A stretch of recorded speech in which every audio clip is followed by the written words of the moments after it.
Connaître que le Seigneur Jésus est le Dieu qui vit pour toujours nous permet de demeurer sans cesse et en esprit, en communion avec le Seigneur. Rien d'autre ne peut autant nous fortifier que ce sentiment intérieur de la présence constante du Seigneur en nous. Ce n'est pas une chose du domaine émotionnel, de notre imagination ou d'une élévation psychique. Abraham, par exemple, a connu Dieu profondément après l'avoir suivi de nombreuses années. C'est pourquoi il planta des tamaris à Beersheba.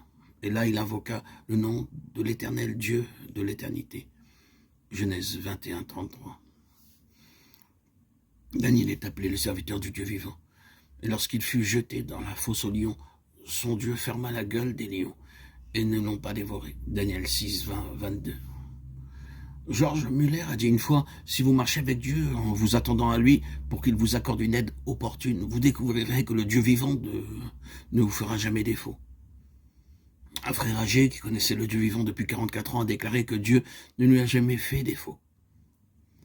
Que ce soit dans les grandes tribulations, sous de lourdes épreuves, ou entouré par une grande pauvreté et par beaucoup de besoins. Dieu ne l'avait jamais délaissé, parce que par grâce, il a pu avoir aussi confiance en Dieu. Ce frère a toujours reçu l'aide opportune.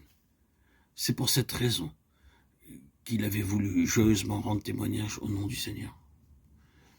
Alexander McLaren a raconté l'histoire suivante concernant le grand réformateur allemand. Une fois, Martin Luther fut confronté avec une situation pleine de danger et son cœur était rempli de tristesse et de crainte. Il savait que sans l'aide du Très-Haut, il ne pouvait faire face à cette situation. Alors que Luther était seul, assis dans sa chambre, il écrivit avec un doigt sur la table ces mots. Il est vivant pour toujours. Dieu est vivant. Luther fut rempli de joie et sa foi fut restaurée. Il est notre vivant pour toujours. Il est sans cesse notre force et notre espérance. Tout passera. Lui seul vit pour toujours. Eh bien, l'homme est semblable à une lampe allumée. Tôt ou tard, la lumière vacillera, s'éteindra. Christ est la véritable lumière, la source de toute lumière, brillant pour toujours. Soyons donc encouragés, réconfortés, en sachant que le Dieu vivant qui appela Abraham, que servit Daniel et en qui se confia George Muller et que connaissait Martin Luther, est aussi le Dieu à qui nous appartenons et que nous servons. Nous devrions tomber sur nos faces pour l'adorer. Nous devrions être remplis de joie pour louer son nom.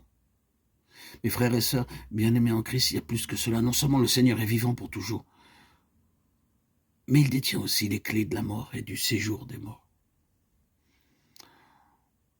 Mes bien-aimés, cela nous montre que tout dans l'au-delà est dans les mains du Seigneur. La mort est associée au Hadès. Remarquons que le Hadès n'est pas l'enfer ou l'étang de feu. En hébreu, il est appelé le Sheol, et en grec, Hadès. Il désigne le monde invisible. Dans Apocalypse 6:8, il est dit que le Hadès, le séjour des morts, accompagnait la mort. Dans Apocalypse 20:14, nous voyons que le Hadès et la mort sont jetés dans l'étang de feu. Dans deux passages que nous avons seulement cités, la personnification du Hadès et de la mort semble évidente.